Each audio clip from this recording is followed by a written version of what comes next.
কাজরি আর আলিয়াকে উচিত শিক্ষা দিয়ে শক্তি সিংকে পুলিশের হাতে তুলে দিয়ে আয়ুষ্মানকে উদ্ধার করলো গহনা, এমনটাই দেখবে। তাই বিস্তারিত জানতে আমাদের সাথে থেকো।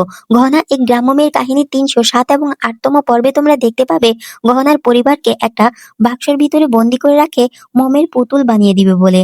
আর সবাইকে ভয় দেখিয়ে গহনাকে হাত করতে চায় শক্তি সিং, কিন্তু শক্তি সিং এর কোনো কথায় রাজি হয় না গহনা। গহনা বলে, তোর যা ইচ্ছে করে নে, কিন্তু আমি তোকে বিয়ে করতে পারবো না।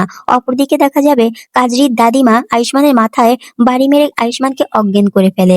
আয়ুষ্মানের সাথে সাথে মাটিতে লুটিয়ে পড়ে। অপরদিকে শক্তি সিং গহনার গলায় মালা পরিয়ে দেয় আর বলে, তোকে তো আমায় বিয়ে করতে হবে, তার আগে আয়ুষ্মানকে তোকে ডিভোর্স দিতে হবে। এই বলে একটা ডিভোর্স পেপার গহনার হাতে তুলে দেয়। গহনা সেই ডিভোর্স পেপারটা ছিঁড়ে ফেলে দেয় আর বলে, তোকে বললাম না, তোর যা ইচ্ছে তুই করে নে, আমি কিছুতেই কিছুতেই এই বিয়ে করব না। আমার আর ডক্টর বাবুর সম্পর্ক কেউ ভাঙতে পারবে না। এই বলে গহনা শক্তি সিংকে থাপ্পড় মেরে সবার সামনে উচিত শিক্ষা দিয়ে দেয়। শক্তি সিংকে প্রচুর রেগে যায়। প্রচন্ড রেগে গিয়ে গহনাকে বলে, তুই কাজটা ঠিক করলি না গহনা, এবার দেখ আমি কি করি। এই বলে গহনাকে একটা ভিডিও দেখায়, যে ভিডিওতে দেখা যায় আয়ুষ্মানকে বর সাজিয়ে বসিয়ে রাখা হয়েছে, বিয়ে করবে কাজরিকে। এটা দেখে তো প্রচন্ড কষ্ট পায় গহনা। গহনা বলে, এটা তুই আমার সঙ্গে কি করছিস, ছেড়ে দে, আমার ডক্টর বাবুকে ছেড়ে দে। না, এরকমটা হতে পারে না। আর তখনই শক্তি সিং বলে ওঠে, সবে তো শুরু হলো, একটু পর তোর বর ওই যে কাজরির মাথায় সিঁদুর তুলে দিবে। তাই আমাকে বিয়ে করা ছাড়া তোর কোনো উপায় থাকবে না। তাই এখনো সময় আছে, এক্ষুনি বিয়ের জন্য রাজি হয়ে যা, না হলে তোর পরিবারকে আমি শেষ করে দিব, মোমের পুতুল বানিয়ে দিব। গহনা তো প্রচন্ড ভয় পেয়ে যায়।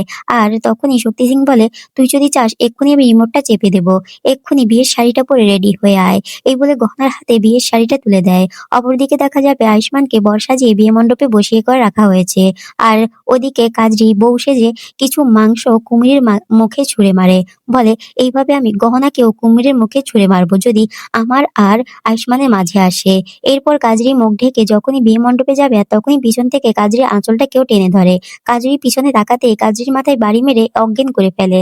আর কাজরির শাড়ি চুড়ি সবকিছু পরে নিয়ে কাজরির মতো সেজে থাকে। আর তখনই কাজরি বৌদি এসে বলে, আরে কাজরি, তুই এখানে দাঁড়িয়ে আছিস কেন, চল, লগ্ন তো পেরিয়ে যাচ্ছে।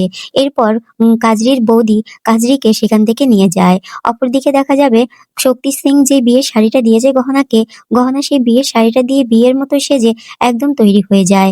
বারবার করে ডক্টর বাবুর নাম নিতে লাগে। যখনই গহনা রুম থেকে বের হবে, তখনই গহনার তার তার তার ভোলানাথের কথা মনে পড়ে যায়। ভোলানাথের সামনে দাঁড়িয়ে গহনা প্রার্থনা করতে লাগে, কেন বারবার আমাদের উপর এত বিপদ চলে আসে, কেন আমার ডক্টর বাবুর উপরে এত বিপদ চলে আসে, কেন, এই বলে কাঁদতে লাগে। আর বলে, এখন তুমি ছাড়া আমাকে কেউ সাহায্য করতে পারবে না, যতক্ষণ পর্যন্ত না তুমি আমাকে সাহায্য করছো আমি এখান থেকে কোথাও যাব না। এই বলে গহনা কান্নাকাটি শুরু করে দেয়। অপরদিকে দেখা যাবে আয়ুষ্মানের জ্ঞান ফিরে আসে। আয়ুষ্মানের জ্ঞান ফিরে আসলেই বউ সাজে কাজরিকে পাশে বসে দেখতে দেখে প্রচন্ড রেগে গিয়ে বলে, এসব কি হচ্ছে, এই বিয়ে আমি কিছুতেই করবো না, আমাকে এক্ষুনি এখান থেকে ছেড়ে দাও, আমি এক্ষুনি এখান থেকে চলে যাবো। আর তখনই কাজরির দাদি আয়ুষ্মানের মাথায় বন্দুক তাক করে রাখে কাজরির দাদিমা, বলে, তোমাকে কাজরিকে বিয়ে করতেই হবে। আর তখনই আয়ুষ্মান বলে, না, এই বিয়ে আমার পক্ষে করা কখনোই সম্ভব নয়, আমার জীবনে শুধু গহনা রয়েছে, গহনা ছাড়া আমি অন্য কাউকে বিয়ে করতে পারবো না, এটা আমার পক্ষে কিছুতেই সম্ভব নয়, আমি এক্ষুনি এখান থেকে চলে যাবো, তোমরা আমাকে ছেড়ে দাও। আর তখনই কাজরির দাদি বলে ওঠে, কাজরির গর্ভে তোমার সন্তান রয়েছে, তুমি তোমার সন্তান তোমার স্ত্রীকে ছেড়ে কোথাও যেতে পারবে না, এখন তোমাকে বিয়েটা করতেই হবে। আয়ুষ্মান যখন বন্দুকটা ছুঁড়ে ফেলে দিয়ে পালাতে যাবে, আর তখনই কাজরির দাদি চারিদিকে আগুন ধরিয়ে দেয়, আর সেই আগুনের ভিতরে আটকে পড়ে আয়ুষ্মান। অপরদিকে দেখা যাবে গহনা একটা কঠিন পরিক্রমা করতে শুরু করে দেয়, যাতে করে মহাদেবের প্রার্থনা পায়। এরপর তখন গহনা মুখের ভিতরে প্রদীপ রেখে পায়ের উপরে পাতলে দাঁড়িয়ে আছে আর সাহায্য চাইছে। আর তখনই গহনার ভক্তিতে প্রসন্ন হয়ে যায় গহনার মহাদেব, সাফ হয়ে গহনার পিছনে এসে ছাতার মতো গহনাকে রক্ষা করবে বলে গহনার মাথায় ছাতা হয়ে থাকে। গহনা তো এইসব দেখে ভীষণ খুশি হয়ে যায়। গহনা বলে, আমি জানতাম তুমি আমাকে সাহায্য করবে, তুমি ছাড়া আমাকে সাহায্য করার মতো কেউ নেই, এইসব বলতে লাগে। আর অপরদিকে দেখা যাবে আয়ুষ্মানকে বন্দুক দিয়ে ধাক্কা মেরে ফেলে দেয় আলিয়া। ঘোমটার নিচে যে আলিয়া আছে সেটা কাজের দাদি বা বৌদি কেউই জানে না। এরপর তখন আলিয়া বলে, তুমি এখান থেকে কোথাও যেতে পারবে না। আর তখনই আয়ুষ্মানের গলাটা চেনা চেনা লাগে, কিন্তু ধরতে পারছে না।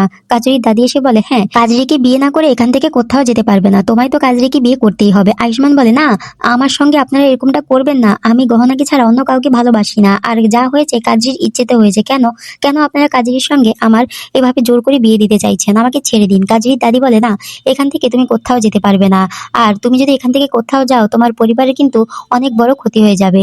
এটা শুনে কান্নায় ভেঙে পড়ে আয়ুষ্মান। আয়ুষ্মান ভাবতে পারছে না কি করবে। আর তখনই গহনার কথা মনে করতে লাগে, গহনার স্মৃতিগুলো মনে করে চোখের জল ফেলতে লাগে আয়ুষ্মান। অপরদিকে দেখা যাবে গহনা গহনা নিচে নেমে আসে। গহনা নিচে নেমে আসলেই শক্তি সিং বলে ওঠে, নে বউ সেজে রেডি হয়েছিস তো, এবার বিয়ের পিড়িতে বসে পড়। আর তখনই গহনা সেই সাপের বাক্সটা খুলে দেয়। সাপের বাক্সটা খুলে দিলে সেই সাপটা সাপটা শক্তি সিং এর বুকের উপরে গিয়ে বসে। এদিকে গহনা শক্তি সিং এর গুন্ডাদেরকে উচিত শিক্ষা দিয়ে তার পরিবারকে রক্ষা করে। এদিকে দেখা যাবে শক্তি সিং সেই সাপটার লেজ ধরে ছুঁড়ে ফেলে দেয়। এরপর তখন গহনা যখনই আয়ুষ্মানকে বাঁচাতে যাবে আর তখনই শক্তি সিং আবারও গহনার সামনে এসে দাঁড়ায়। গহনা তো ভয় পেয়ে যায় আর মনে মনে মহাদেবের প্রার্থনা করতে লাগে। আর তখনই গহনার মহাদেব আবারও গহনার সামনে এসে দাঁড়ায়, সাপরূপে সামনে এসে দাঁড়ায়। আর তখনই শক্তি সিং আরো বেশি ভয় পেয়ে যায়। এদিকে গহনা বলে ওঠে, তুই আমার পরিবারকে মূর্তি বানাতে চেয়েছিস না, এবার দেখ তুই নিজেই মূর্তি হয়ে যাবি। তুই নিজেই সবকিছু এখন ছেড়ে দিতে বাধ্য হবি। এদিকে সাপের ভয় দেখে তো ভয়ে আতঙ্কিত হয়ে পড়ে শক্তি সিং। শক্তি সিং বলে, গহনা আমাকে ছেড়ে দে, আমাকে বাঁচা, আমি আর তোর সঙ্গে কিচ্ছু করব না। এই বলে মাপ চেতে লাগে গহনার কাছে। অপরদিকে দেখা যাবে আলিয়া বউ সেজে বসে আছে, কিন্তু সেটা কেউ বুঝতে পারছে না যে এটাই হচ্ছে আলিয়া। আলিয়া পর্দার ভিতর থেকে বলে ওঠে, তোমায় আমায় শাদি করতেই হবে, তুমি এখান থেকে আমায় বিয়ে না করে কোথাও যেতে পারবে না। এদিকে আয়ুষ্মান ভাবতে লাগে এখান থেকে বের হওয়ার উপায় কি, কিভাবে আমি এখান থেকে বের হতে পারবো। এরপর আয়ুষ্মানের নজর যায় কিছু আটা ময়দার উপরে। সে আটা ময়দাগুলো ছুঁড়ে মারবে সবার চোখে, সেটাই প্ল্যান করতে লাগে। এদিকে গহনা যখনই বাড়ির ভিতরে ঢুকবে তখনই গহনার সামনে গহনার মহাদেব পড়ে যায়। গহনা বলে ওঠে, এই তো আমার মহাদেব এখানে। এরপর গহনা প্রার্থনা করতে লাগে। অপরদিকে দেখা যাবে আয়ুষ্মান সেই ময়দাগুলো সবার চোখে ছুঁড়ে মারে, সবার চোখ জ্বালাপোড়া করতে শুরু করে দেয়। আর তখনই আয়ুষ্মান বলে, এক্ষুনি আমাকে এই সুযোগে পালাতে হবে, না না এই সুযোগ কিছুতে হাতছাড়া করলে চলবে না। এরপর আয়ুষ্মান বেশি করে সবার মুখের ভিতরে সেই আটাগুলো ছুঁড়ে, যাতে করে সহজে কেউ চোখ খুলতে না পারে। এরপর আয়ুষ্মান সেই চাদরটা পরে যেই না আগুনের ভিতর দিয়ে লাফ দিতে যাবে আর তখনই সেই চাদরটার ভিতরে আগুন ধরে যায়। আয়ুষ্মান বলে, এটা তো অনেক ভয়ঙ্কর, আমি এবার কি করে এখান থেকে বের হব। এরপর গহনার কথা কথা মনে করতে লাগে। আয়ুষ্মান চোখ বন্ধ করে মনে মনে বলে, এমন পরিস্থিতিতে আমার গহনা কি করতো, আমাকে সেটা ভাবতে হবে।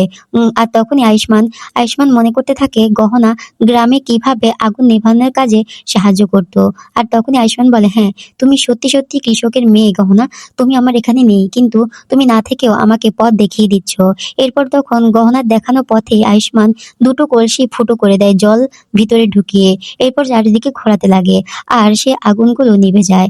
এরপর আয়ুষ্মান যখন সেখান থেকে বের হতে যাবে আর তখনই আলিয়া আবারও আয়ুষ্মানকে টেনে ধরে। আর আয়ুষ্মান বলে, তুই আমাকে ছেড়ে দে, আমি তোকে কিছুতেই বিয়ে করব না। আর তখনই আলিয়া বলে ওঠে, আমায় যে তোমায় বিয়ে করতে হবে, আমাকে বিয়ে না করে তুমি এখান থেকে কোথাও যেতে পারবে না, দরকার পড়লে তোমাকে জোর করব। আর তখনই আয়ুষ্মান বলে, একবার দেখ, জোর করে দেখ তোর কি অবস্থা করি। আর তখনই আলিয়া মুখের ভিতরে নেশা জাতীয় কিছু একটা মিশিয়ে দেয়, যাতে করে আয়ুষ্মান হুঁশ হারিয়ে ফেলে। সত্যি সত্যি আয়ুষ্মানের হুঁশ হারিয়ে ফেলেছে। আয়ুষ্মান মনে মনে বলে, কি ব্যাপার, আমার মনে হচ্ছে আমি বড্ড ক্লান্ত, আমার ঘুম পাচ্ছে, আমি কেন হুঁশ হুঁশ হারিয়ে ফেলেছি, আমাকে তো গহনার কাছে যেতে হবে। এই বলে আয়ুষ্মান কেমন একটা করতে লাগে। আর তখনই সেখানে গহনা চলে আসে।